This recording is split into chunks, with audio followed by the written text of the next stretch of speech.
Uncle, আমাকে শোনা যাচ্ছে? হ্যাঁ, শোনা যাচ্ছে বাবা, বলো। এবারের সংগ্রাম আমাদের মুক্তির সংগ্রাম। এবারের সংগ্রাম আমাদের স্বাধীনতার সংগ্রাম। তখন থেকেই আমরা স্বাধীন হয়েছি, পেয়েছি স্বাধীন বাংলাদেশ। আজ বঙ্গবন্ধু শেখ মুজিবুর রহমানের ১০৬তম জন্মদিন। শুভ জন্মদিন বঙ্গবন্ধু। বঙ্গবন্ধুকে আমরা হারিয়ে ফেলেছি। বঙ্গবন্ধু মানেই আমাদের স্বাধীনতা। বঙ্গবন্ধু মানেই আমাদের সোনার বাংলা। বঙ্গবন্ধু মানেই আমাদের অস্তিত্ব। বঙ্গবন্ধুর সাথে আমাদের সম্পর্কটা রক্তের সম্পর্কের চেয়েও অনেক গভীর, যা বলে বোঝানো সম্ভব না। আসসালামু আলাইকুম ওয়া রাহমাতুল্লাহি ওয়া বারাকাতুহু। মাননীয় নেত্রী, আমি মারিয়াম বিনতে পাভেল ও আমি গ্রেড 6 এ পড়ি। আজকে এই সুন্দর মুহূর্তে আমি বলতে এসেছি বঙ্গবন্ধুকে নিয়ে। বঙ্গবন্ধু, তিনি জাতির পিতা। আর বাবা, সে তো বাবাই। বাবা, বঙ্গবন্ধু হওয়ার আগে তিনি একজন বাবা। আমি আমার বাবার কাছে শুনেছি, আপনি যখন ছোট ছোট ছিলেন, আমার বয়সী, তার আগে থেকেই আপনার বাবা কারাবন্দী ছিলেন, প্রায় 14টি বছর। 14 বছর, ভাবা যায়? আপনার ওই সময়টাকে মনে করি, আমি আমার এই সময়টাকে খুব ভালোভাবে বুঝতে পারছি।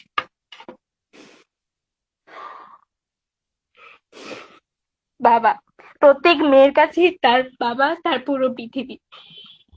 ছোটবেলা থেকে আমরা আমাদের বাবাকে আমাদের কাছে খুব কম সময় পেয়েছি, কিন্তু এখন বুঝতে পারি ওই কম সময়টা আমাদের জন্য অনেক সময় ছিল।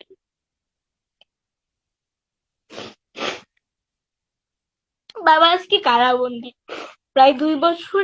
তাকে প্রায় 2 বছর থেকে বাবাকে কাছে পাইনি। বাবা যখন এমপি হলেন, আমার বয়স তখন 10, আমার বোনের বয়স 8 ও আমার ভাইয়ের বয়স 2ও হয়।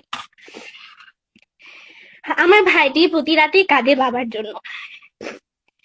আমাদের কান্নাগুলো, ভালোবাসাগুলো, অনুভূতিগুলো লুকিয়ে লুকিয়ে জমা করে রাখছি, ঠিক আপনার মতো। এখন বুঝতে পারি বাবা ছাড়া আপনার সময়গুলো, বছরগুলো কেমন করে কেটেছে। আগে বুঝতে পারিনি আমাদের স্বপ্নগুলো, আমাদের ভালোবাসাগুলো, আমাদের কথাগুলো, আমাদের সমস্ত ঈদগুলো, আমাদের আনন্দগুলো সব কারাবন্দী।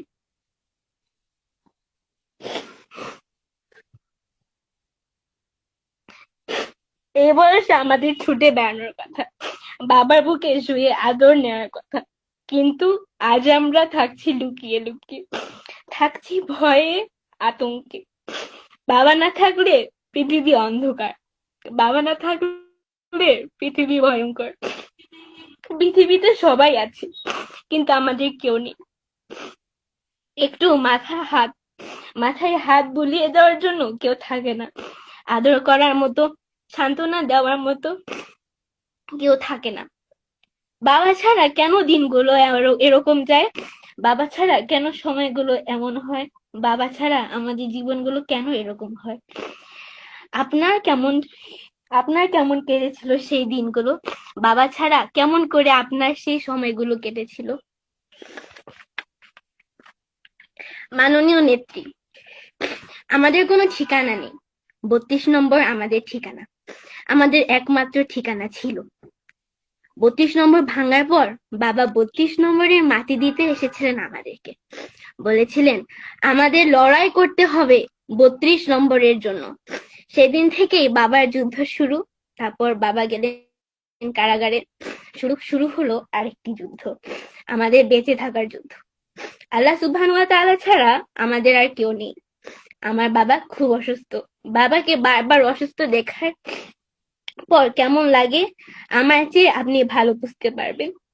বাবা বলেছেন ওরা আপনাকে মেরে ফেলতে চেয়েছিল, আল্লাহ সুবহানাহু ওয়া তাআলা আপনাকে বাঁচিয়ে রেখেছে বাবাদেরকে বাঁচিয়ে রাখার জন্য।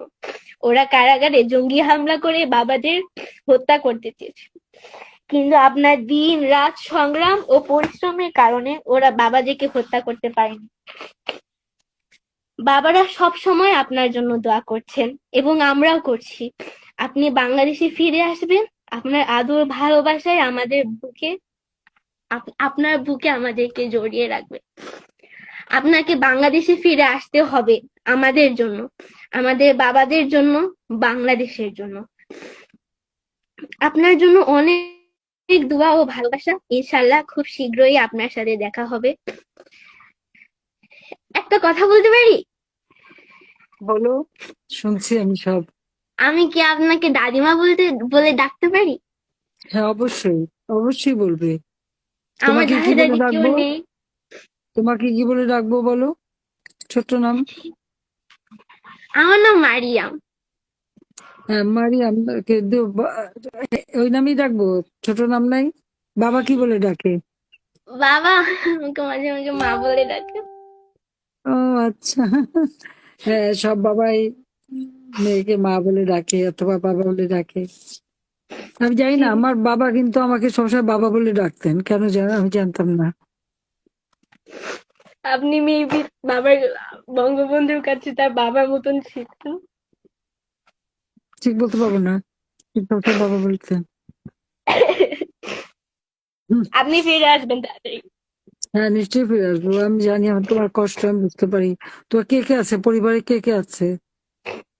আমরা হ্যাঁ, আপাতত আমার বাসায় আমার তিন ভাই মামুনি, বোন। আমরা 3 ভাই বোন। হ্যাঁ, আমরা এই 4 জন। আর আমার মামুনি, মানে আমি জানি মামুনি সব। তোমাদের কষ্ট আমরা বুঝতে পারি।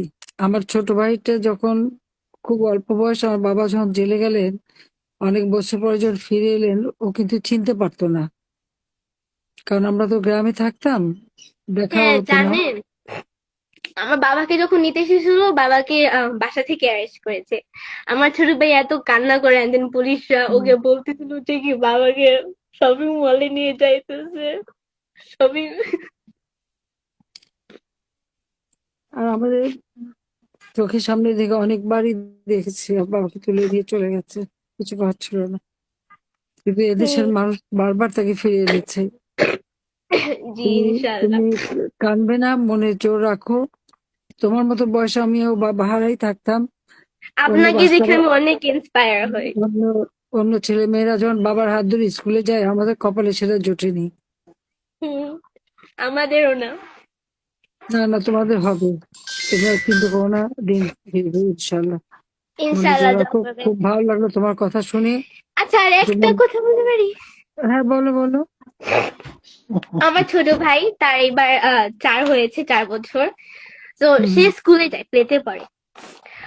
একদিন হুম না আসার পরে সে হুম খায় না, কথা বলে না, মানে কমিউনিকেশন আমাদের সাথে একেবারে, মানে ও অস্বাভাবিক, মানে অনেক একটা হাসি খুশি বাচ্চা তো। তো সারাদিন পরে আমরা ওকে জিজ্ঞেস করলাম, তোমার কি হয়েছে, লাইক হোয়াট ইজ রং? ও বলেছে, ওর ফ্রেন্ডকে বলেছিল যে কি আমার বাবা এখন জেলে। তো ওর ফ্রেন্ড বলছে তাহলে তো তোমার বাবা নিশ্চয়ই একটা খারাপ মানুষ হবে। কিন্তু আমি জানি কোনো বাবাই খারাপ হয় না। না, মোটেই খারাপ না। হ্যাঁ, এরকম শুনতে হয়, আমাদেরকেও শুনতে হয়েছে এরকম।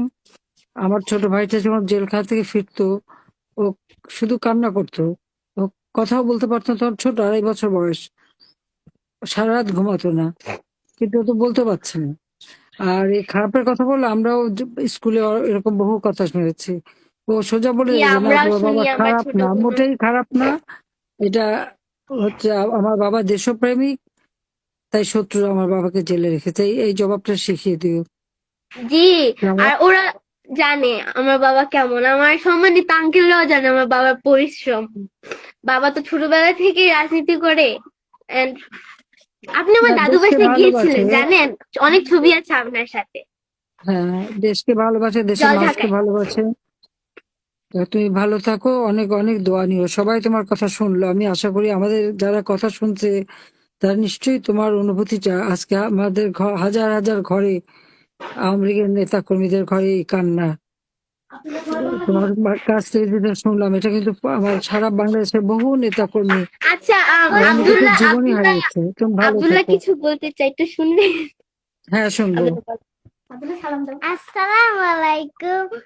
প্রশ্ন ওয়ালাইকুম আসসালাম। সংগ্রাম সংগ্রাম সংগ্রাম সংগ্রাম। দাঁড়াইলে রাজপথ রাজপথ রাজপথ। জয় বাংলা, জয় বঙ্গবন্ধু। আমার বাবার জন্য। জয় বাংলা, জয় বঙ্গবন্ধু। নিশ্চয়ই জয় হবে, কোনো চিন্তা করো না। ছোট মানুষের মুখ হচ্ছে ফেরেশতার মুখ, ফেরেশতা যা বলে তাই হয়। আমরা বাবা ফিরে কথা আসবেন বলার মাথা আগে উঁচু জয় করে। বাংলা বলা শিখেছি। হ্যাঁ, আর তোমার বাবা ফিরে আসবে মাথা উঁচু করে। আমাকেও শুনতে হয়েছে তোমার বাবা আসবে না, আমি বলছি আমার বাবা মাথা উঁচু করে বাবার মতনই আসবে। ইনশাআল্লাহ, খুব ভালো আপনি লাগে দোয়া তোমার করবেন। সাথে গল্প করে। ভালো থেকো, থ্যাংক ইউ, থ্যাংক অনেক ইউ। অনেক দোয়া দিও, মাকে সালাম দিও, ভাই বোনদের দোয়া দিও। বাবার সঙ্গে দেখা হলে বললো আমি অনেক দোয়া করছি।